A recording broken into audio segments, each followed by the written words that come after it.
Well, anyway, Tita Chrissy, meron nga pala kaming segment dito na tinatawag na Kapeligro Questions. Kapeligro questions. Yes. Okay. So ito ay mga nanggaling sa ating mga kapeligros. Okay. So yun yung mga tawag natin sa mga manonood natin, mga kapeligros, ganyan. Na sana ay nakabawi na dahil kaya mo. Actually. So first na kapeligro natin ay si Mika Delana 08. Hello, Chaka. Gusto ko lang po sana humingi ng advice. May girlfriend po ako and mahal na mahal ko naman siya. Pero lately, nagkakaroon kami ng tampuhan kasi hindi ko siya nabibigyan ng flowers, gifts, or mga surprise tulad ng nakikita niya sa social media. Honestly po, gusto ko naman gawin lahat ng yun for her. Gusto ko rin siya spoil pero minsan, hindi talaga kaya ng budget ko. Sakto lang din po kasi yung kinikita ko and may iba pa akong priorities. Minsan naiisip ko tuloy, kulang ba ako? Parang napapaisip ako, kung enough ba yung love ko kung hindi ko siya nabibigyan ng ganong bagay.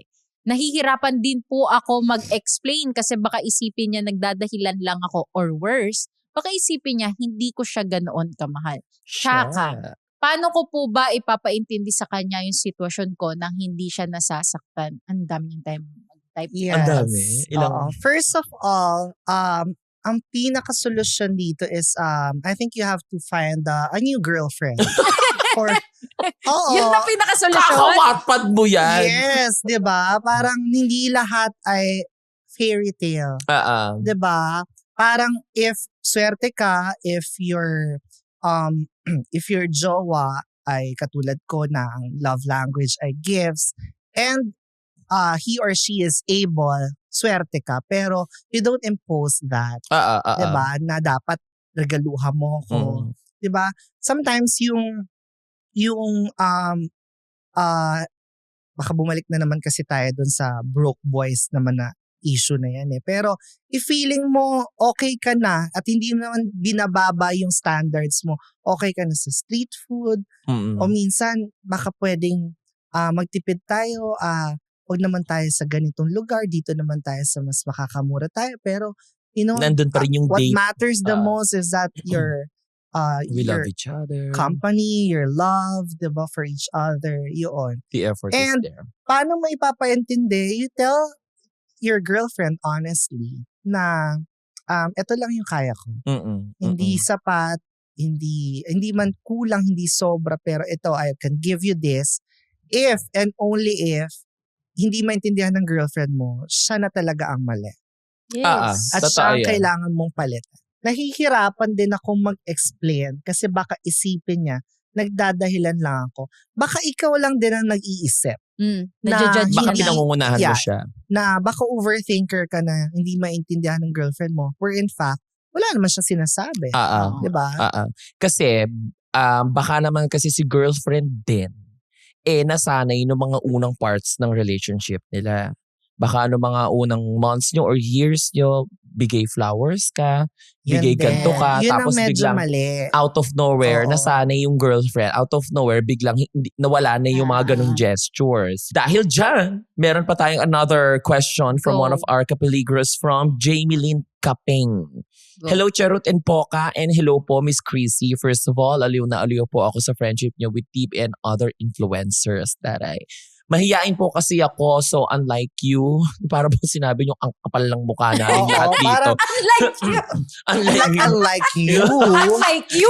Yes. Mahiyain po kasi ako, so unlike you, wala akong masyadong friendship and connections. Natatakot po kasi ako na baka hindi ako matuto mag-stand on my own. Gaano po kaya kaimportante ang pagkakaroon ng network to succeed? Paano po mababalance yung paggamit ng connections at sariling diskarte? Perfect sa'yo. Yes. Ako kasi, di ba, parang tawag sa akin, best friend ng bayan, talagang kahit saan. Pumunta ako kay Tony Fowler, nandun ako. Ikaw talaga ang Nakisama Joros ako. Gamboa ng mga influencers. Diba? Imaginein Friend mo. yun ng lahat. Oo, ikaw talaga ang best friend ng Yung lahat. yung huli nating event na 40 katao. Lahat yun friends Lahat mo. yun friend Lahat ko, yun friends diba? mo. I think ang pinakakailangan mo lang dyan talaga, matuto ka ng mga basic communication skills. Ano yun? Ikaw ba, paano ka ba nagko-connect sa Ako, mga networks mo? Ewan ko kung i-advise ko pero kasi noon sa mga, kunyari, sa mga networks, uso kasi yung mga subaere eh. Mga Mima, kalma lang tayo. FYI, Ang mga sinasabi tungkol sa pakikipag-communicate ay biruan lang sa episode at hindi dapat seryosohin o gayahin. Ito ay bahagi lang ng kulitan namin kasama si Tita Chrissy. At the end of the day, ang goal pa rin natin ay healthy communication at responsible decisions. Ano yun? Subaeran, Yossi. Nagyoyosi. So, nagyoyosi na ako noon, pero para kunyari, nakita kita nakatayo sa smoking area, tatayo din ako doon. Pero hindi ko lalabas yung lighter ko. Para, May light ka may ba? lighter Oo, kayo. pang small Tapos talk. makakapag-usap na kayo I think that's ah. the power of Yossi na hindi sinasabi ng mga health experts. Grabe yung promotion! Dapat picture mo yung nasa kahon ng Yossi. Diba? Para, alam nila yon kapag Hindi nila pinopromote. Mali yun. Yes. Tita Chrissy. Hindi May katulad positive ngayon, side din wala naman. nang lighter pag diba? Pag mga electronic cigarettes. Mga vape. Oo, Ayun ang parang- namamata yung connection sa lighter. Yes. So doon ako, alam mo, pagka may gusto kong kausapin, tapos parang boss yun lalapit ako doon saan yung bin niya na tinataktak niya yung ash Masasabi mo ba parang walang status pag nasa circle ka nung Yossi? Nang Yung smoking wala. area? Wala. Wala. no? Wala. Kasi Pangalawa ka na. lahat kayo paglabas, amoy Yossi. Diba? Pantay-pantay. Baho ng kamay nyo. Mm-mm. Yun ang samgyup dati. Yes. Yun ang Uy, samgyup. parang ang sarap tuloy mag-samgyupsal. Oo, eh. Nakakaloka. At meron dyan sa baba. So, maa-advise mo ba sa kanya mag-Yossi siya? Hindi naman. Ay, hindi. I didn't say Sorry. that. Umpisahan mo na nga yung mag-Yossi. Oo. Without lighter. Without lighter. Okay. Yun. Parang yun talaga yung naging ko na makabuild na connections. Yun yung And then, way mo.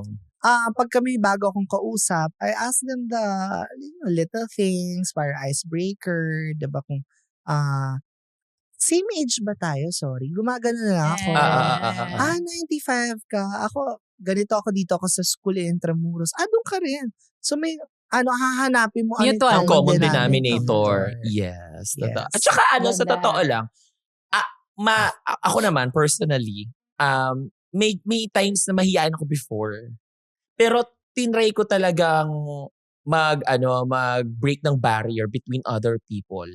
Kasi kailangan natin sa trabaho natin Yes. Lalo na tayo, maparty tayo. Talagang walang gabi na pag nagpa-party ka, wala kang nakikilalang Ng bagong bago. tao. And parang siguro doon ko na-practice. So kung sa'yo, Yossi, ako naman, maglasing ka naman. Oo. So, binigyan natin Feeling ng ko bisyo. ako Binigyan sugal. natin ng bisyo. Ako sugal, may makakatabi ka sa sugal eh. So, yung tatlo mamili na lang siya. Yes. Iba yung rapport na bibuild ng bisyo. Oo. Kailangan mo naman dyan ay, syempre, kailangan mo ng alak. Alak. Diba? Sa'yo, kailangan mo ng barya. O, sasabihin ko, Kasi pwede sa kami mga pabarya. nagmamajong, 'di ba? Sa mga nagpupusoy dos. At ang Barya. advice ko, puntahan mo mga burol. May setting. Doon ka mag-practice ng small talk sa Sa burol. burol. Pabarya mo lang yung mga Oo, buo mo. Ano po kinamatay niya? Meron po ba kayong vintage? Bakit ka pumunta ng di alam Ilan kung po ano ang anak kinamatay? niya? Oo. Nagsama po kami niyan once. Gano'n? Sa fast food. Naniniwala na ako pang all friendships Diba? ka nga kasi kaya mo mag-small talk kahit saan. Kahit Kahit sa burol. Kahit sa patay. Meron ako, syempre, di ba, dahil nga public, ako, official. Minsan tatawag sila sa akin, yung mga team payaman. Tapos pag sumagot ako ng ganito, sandali lang. Ay, alam ko na kung nasaan ka, nasa BH ka na naman. Alam mo yung BH? Ano yun? Burol hopping. Yeah, kasi Ay, hindi. Oo, public kailangan. service yun eh. Kailangan. In a day, minsan 3 hanggang 5 burol lang Ilang sopas din pinupuntahan yung ko. nakain mo na yun. And yeah, makikita mo kung, ay, buffet? Ay, social. So siya yung namatay. Buffet. Pero kapag mga mga candy lang. Medyo wag kang magtagal doon. Oo. Kaya kailangan umuwi na. Oo, may napuntahan akong burol, may coffee machine na. Yes. Powerful. Oo, as in, ikaw magtitimpla ng sarili Ah, mo may kapag. sopas. naging barista ka pa. Tapos maraming nga nagsusugal. So, Doon mo Perfect. doon kaya pala ang galing niya rin sa small talk talaga. Ang dami niyang burol maraming hopping. tanong pa yan eh. Di ba kung ano kinamatay? May line of Ilan questioning. ang anak niya? Ano po bang sakit? Ah, Diba? ah, Para ka palang doktor. Yes. Parang yung May consultation. assessment. Oo. Tapos after, pag wala na, So, kailan po ang libing? Yun ay pinaka. Oras po. O sige po, may pupuntahan pa po akong Oo. iba. Practice siya sa jeep. Paabot niya yung bayad niya. Pag wala naman, ay rejection na agad yun. Pero baka naman doon ko magtanong, paabot nga po ng bayad, so anong kinamatay? Mali po! sabi, natutunan ko to sa Pecho de Peligro. Bayad po. Pain lighter! May lighter ka dyan. Naghalo-halo na. Naghalo-halo. Oo. Mali. So, Diyos ko. you're on your own, kid. Correct. Or kung talagang strong siya, bayad po, saan po kayo galing? Kamusta na po ako? Diyan lang. Anong ginawa niyo doon? Ang awkward na small talk pala sa jeep. Hindi pala mag-work sa jeep. Diyos ko, Saan po nakakaloka. kayo pupunta? So, wag sa jeep. Wag ka Read the magsa-small room. talk. Read the room. Wag sa jeep. Dahil dyan, meron pa tayong isang question from Victoria Flores. Hi, Chaka. Habang nag-scroll ako sa social media, nakikita ko yung mga ka-age ko na nasa travel, concerts, or nakakapag-ipon na. Ako naman kakasweldo pa lang, naka-allocate na lahat sa bahay.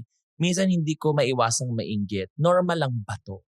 Tita. Yes, it Mhm. is. Parang sometimes you have to make yourself feel that para Ma-push. doon ka kukuha ng inspirasyon. Mhm. 'Di ba? I mean, that doesn't mean you're not contented, pero pag nakita mo na yung kaedad ko ay may ganitong means to travel at ikaw hindi mo kaya, parang doon ka maglo-look forward na okay, kakayanin ko. Mm-mm. Pero maganda naman kasi yung pinagkalalagyan ng pera Pera niya, niya. 'di ba? Kasi naka-allocate naman sa bahay. Hindi lahat na nagta-travel ay may pambayad ng renta. Yes. At hindi lahat na nagta-travel walang utang.